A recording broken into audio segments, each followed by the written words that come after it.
This is IA Forward, your playbook for success as an independent insurance agent. Here to help you knock it out of the ballpark are your hosts, Shane Tatum and Tonya Lead.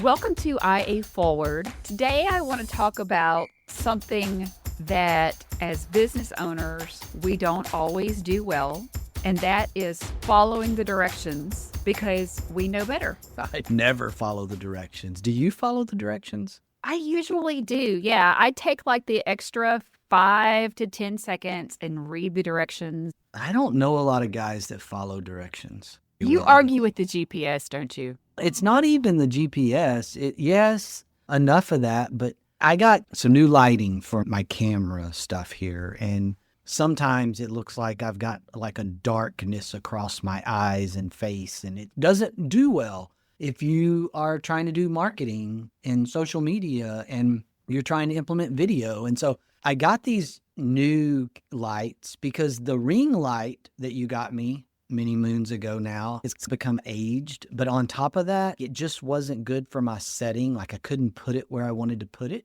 So now I have these lights that just rest on the top of my monitor, like they're on right now. I don't know if you see any difference at all right now, but No, I can see a difference. okay, Yeah. there were instructions, but I just plugged one end into the other and I didn't read anything. Now I got a hot mess of wires going on and I've got some pieces in the box that I haven't thrown away yet because there's 4 or 5 pieces that I haven't really found a purpose for. I did it, but there's some pieces left over. That's the whole story of going to the mechanic shop. I always have pieces left over. There's nowhere for them to go, and who wants to take 5 minutes to read the directions? I don't have 5 minutes. I brought this topic up because I mentioned on a previous episode that while I was in Huntington, I finally succumbed to the peer pressure and bought the puffer vest. I was wearing it the other night and spilled something on it, brought it home. And before I put it in the dryer, I thought, I wonder if I need to hang it up or need to actually put it in the dryer. So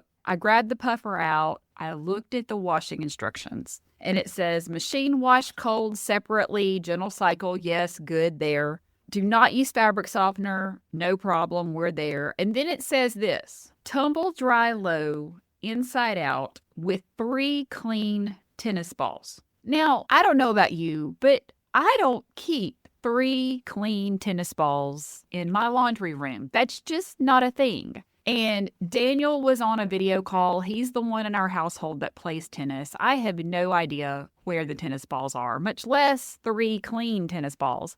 And I just thought, this is the dumbest thing ever. I said, fine, I'm just going to hang my coat up. And this was an unfortunate decision because my puffer coat is no longer puffy. And it basically totally messed up my brand new little puffer jacket because apparently it's important to actually dry it inside out with 3 clean tennis balls. I don't know why you don't have clean tennis balls hanging around. I really think that everyone probably should have unused clean tennis balls. 3 of them in their laundry room. 3. What textile manufacturer, engineering, East Texas, redneck kind of thing is that? Why 3? Why not 2? Why not 4? Why tennis balls? Seriously, I know why. I get it. It's to keep it puffy, obviously. But why make something that requires your customer to have something totally unrelated to that thing to keep it clean and in its standard condition? Like what? That's a design flaw to me. It has to be. That's just crazy. We had a friend who is a physician at a local hospital that was actually spending the night that evening. He does 2 24-hour shifts and then with the 12 hours in between, and he lives like 2 hours away. And so his double shift like that, he always spends the night. And my second thought was, I can't even imagine how much noise it would make to have 3 tennis balls in the dryer with my coat. Even if I knew where tennis balls were, like, am I going to do this and wake up this position? It's just not going to happen. But it really messed my coat up because I didn't follow the directions, even when the directions seemed stupid. This had to have been designed by a man. For me, this is a big lesson because I'm the guy that needs the most attention to this issue.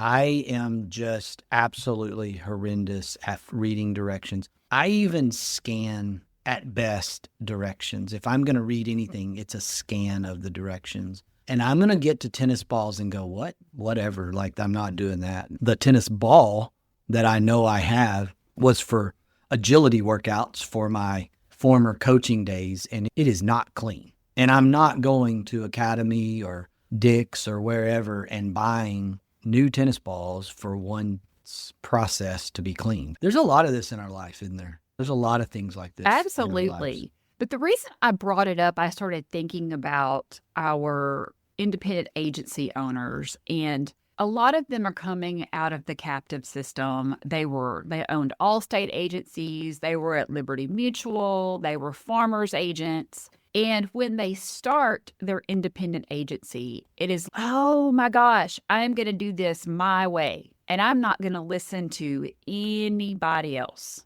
It's okay. There is a balance.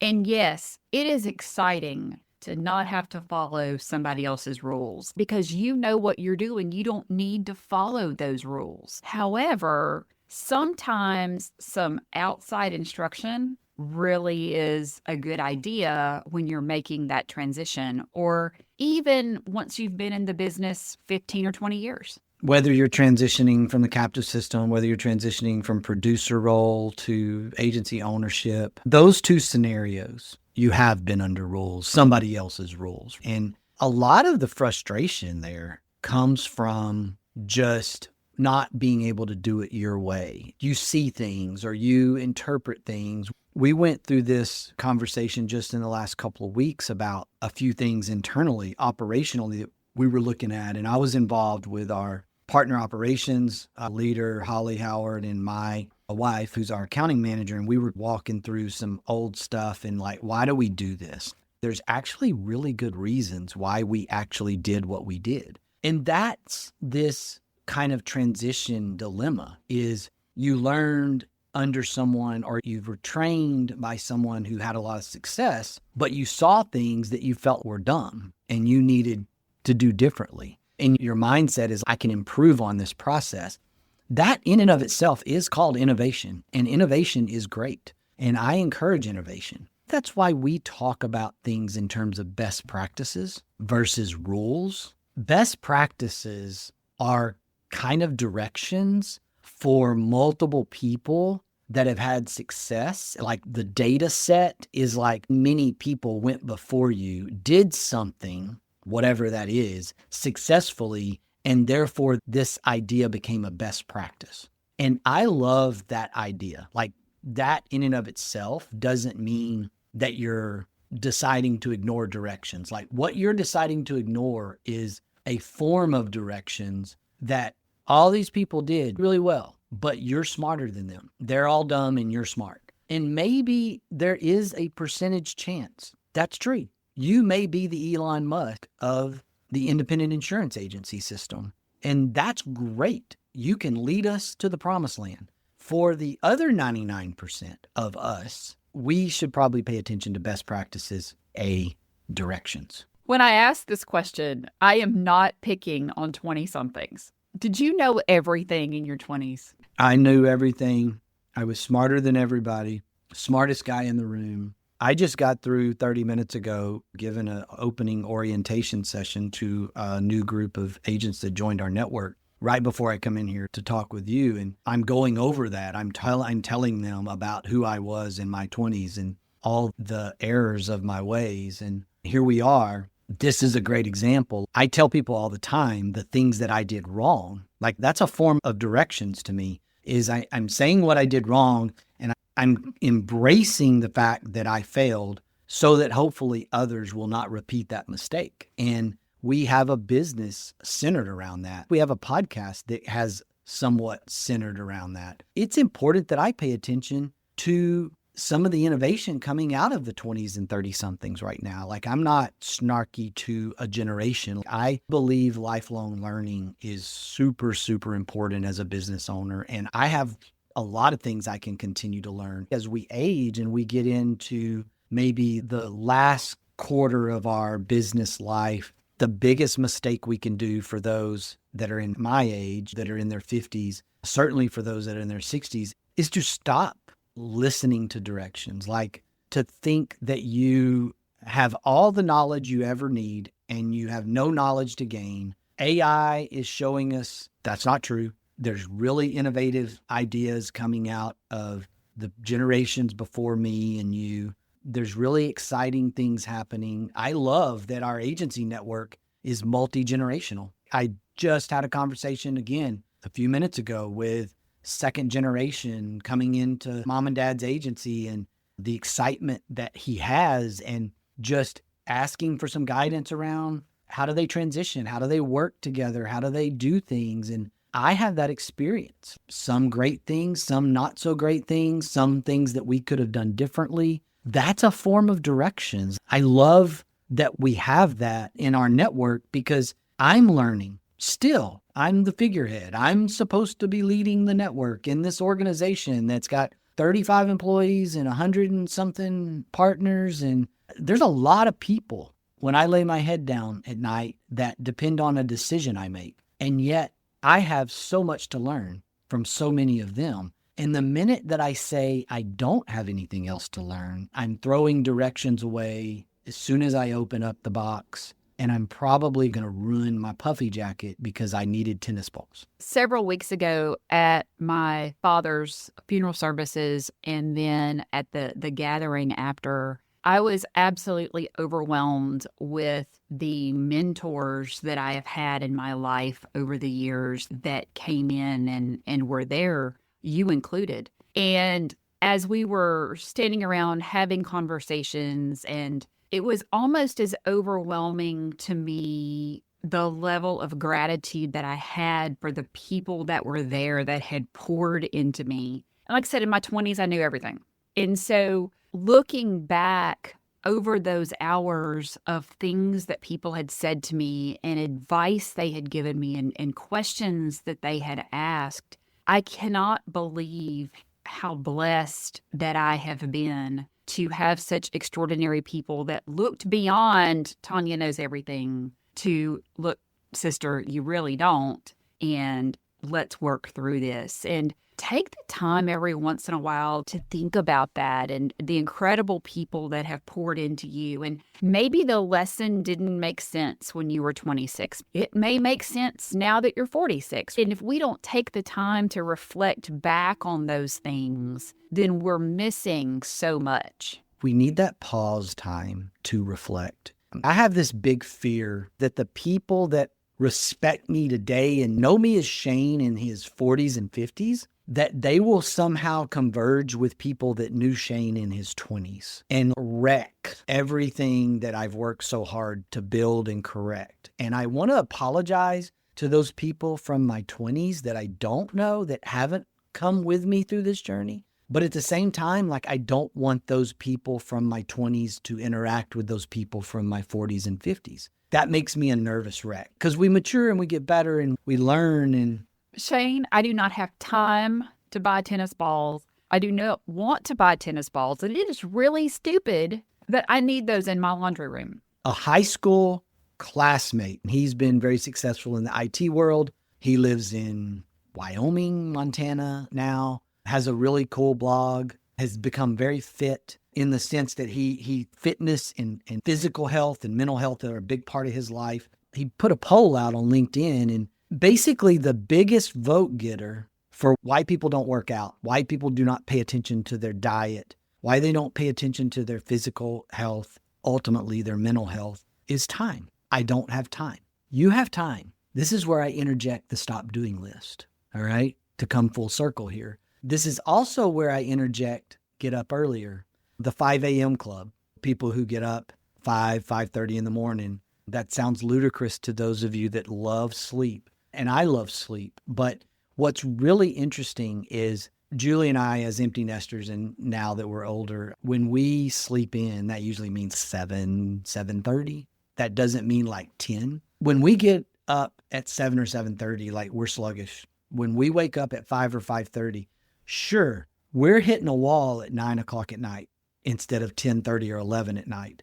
But the energy and the things that are done between 5 a.m. and 7 or 7:30 a.m. are a huge part of whether I'm winning that day or not. Just 100% of the time. There's just a reality to it. You have time. And that excuse is just what it is. Even though I've been where you are, I've been in the busy rat race, and I've been with the kids' activities, I've been getting the kids to school, all of those things. Guess what? Life is always going to be busy. Like, it's always going to be the case. Your agency's always going to pull you in, your business, your customers, all of these things. You got to find those boundaries, get up earlier. These are those best practices. These are some of those directions that we can follow to improve our businesses, because you can't really do better at your business if you don't do better on your personal self. If you don't make yourself better, you can't make your business better.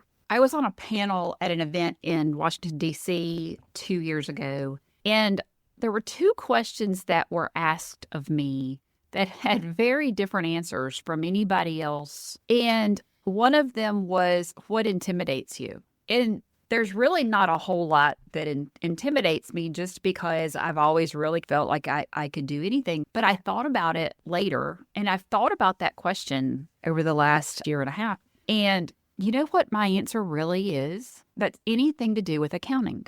And the fact that has stuck with me since this July event a year and a half ago, I decided to take an accounting class. Because if this is something that intimidates me, if it's something inside of me, it bugs me that I don't know, I can take a class on that. I can learn more about it. And that's what I'm doing. I'm taking an accounting class, because if that's the one thing that really intimidates me, I can fix that. So if there's something that is bugging you, something you don't know about, whether it's AI or marketing having to do with our industry or whatever it is, figure it out. One of the things that intimidated me was speaking into a microphone on a podcast. That was something that originally, before we started doing this, and there was practice and there was just talking to yourself. How did I deal with that? I put my AirPods in and I went on a run or walk, and I talked into voice notes and I listened to myself. That's how I worked on that. Because I felt if I don't like the way I sound, then I can listen to what I sound like and try to correct some of that. Try to enunciate. I can do better things. And that was some things that you shared with me as well. Talking into a camera, video, which is something that I need to do more of, that we've talked about doing more of, that I can do, but it's the new kind of microphone intimidation, is because it's weird. It's really weird to speak into a camera where there's no audience. Like, I got no problem talking to 1,000 people in the audience, no problem. But speaking into a camera and not maybe this loss of control in a way, I don't know what it is, but that's intimidating. My other one that I don't know how to solve, because I'm not going to go take the lessons, the big thing that intimidates me are fighter pilots. Not just flying airplanes. That's intimidating. But like these Apache helicopter pilots, these F-16 pilots, these, I don't even know them all. Like the Black Hawk. I know a Black Hawk pilot. He's great. But man, every time I see him and I shake his hand, it's don't be stupid. Don't say something stupid. Don't be an idiot. That's what goes through my brain, because that is so impressive. Because you've got this machine made up of all these instruments, and now technology is unbelievable. There's a person, there's a man or a woman that is in charge of guiding that thing. And I mean, that in and of itself is super intimidating to me. And I'm not going to fix that, because I'm not going to be able to go take that class. That's the mountain I'm never really going to be able to climb. That is so interesting to me, because talking to those guys was a random Tuesday at my house growing up. So that is like the least intimidating thing or people for me to talk to are those pilots. And I've even been blessed with the opportunity to coach a Blue Angel pilot and work with him on personal development and speaking. And they're people too. They really are. But I totally get what you're saying. Oh, yeah, I know. They're people. I get it. But they are people that do some crazy stuff. Navy SEALs. Army Rangers. Yeah. So much respect. I am on a lifelong journey to be a more disciplined person. It's going to be a forever thing for me because I'm not the most super disciplined person, which is not good for a CEO, by the way. And they are just people, but they do some incredible things. And it's interesting that numbers in accounting are intimidating. See, it's the same thing because I'm a numbers guy, finance. I am married to an accountant. So that's like the same thing. Like you're used to talking to pilots. I'm used to talking numbers. So it's really interesting that those are the two things that are intimidating to us. The other question that I was asked on that panel was, what is your biggest regret? And there are very few things in my life that I truly regret because could I have done something different? Yes. Should I have done something different? Absolutely. Am I very grateful that social media and phone cameras and all of the things when I was younger, that was not a thing? Are there things that I would do differently? Of course. But every decision that I've made in my life has brought me to this moment. It has given me the knowledge. It has put me in this chair.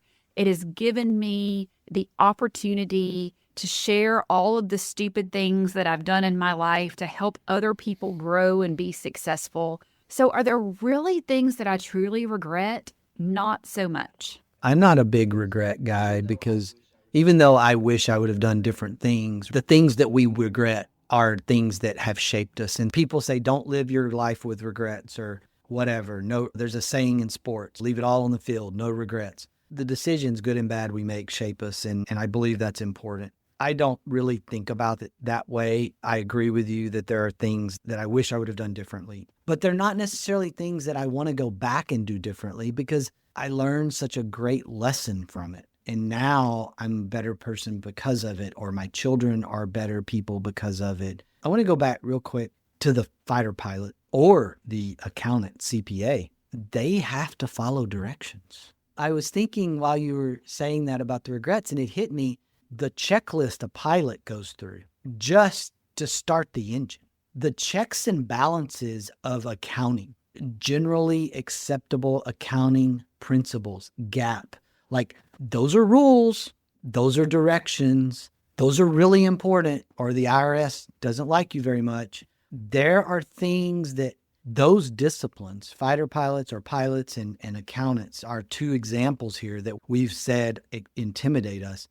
They don't need parts left over. If the fighter pilot has some extra parts or jet engine mechanic has a few extra parts left over like I do when I put something together, that's a problem. That's a problem that we're going to have to deal with. You can't be out of balance as an accountant. You can't just plug the number forever. You got to balance. You got to follow the directions. That's interesting that we picked those two things, that those are the two things that are intimidating to each of us, because those are super critical direction following occupations. Taking the fighter pilot conversation to the next level, yes, those checklists are imperative. And those checklists carry over to every single part of their life. And I am grateful for growing up in a checklist household because that's shaped a lot of who I am. And I can't imagine living life without them. The flip side of that is, yes, they have those checklists, but they also have the personality to push the limits when they need to. And to me, that's what makes them great, is there's a balance between the two. Yes, the checklists are there, but they also know how to push the limits. And that's what we as independent agency owners have the opportunity to do. We have this system that continues to get better and better. One of the things that I was reminded on just in the last couple of days in a LinkedIn post from another agent was this use of checklist. We've used checklists for years. Some of our folks internally are checklist zealots. They are like, oh my gosh, we didn't do a checklist. I'll go get a checklist done for this client. Checklists are super, super important in the insurance industry, especially in the agent broker space. People understanding coverage, checklist as a sales tool, a checklist for the customer to be able to go, what are the important things in this contract I'm purchasing? And you think about it, we sell contracts. That's what we sell. We sell promises. And those contracts are created by attorneys. Those contracts are defended by attorneys. Those contracts are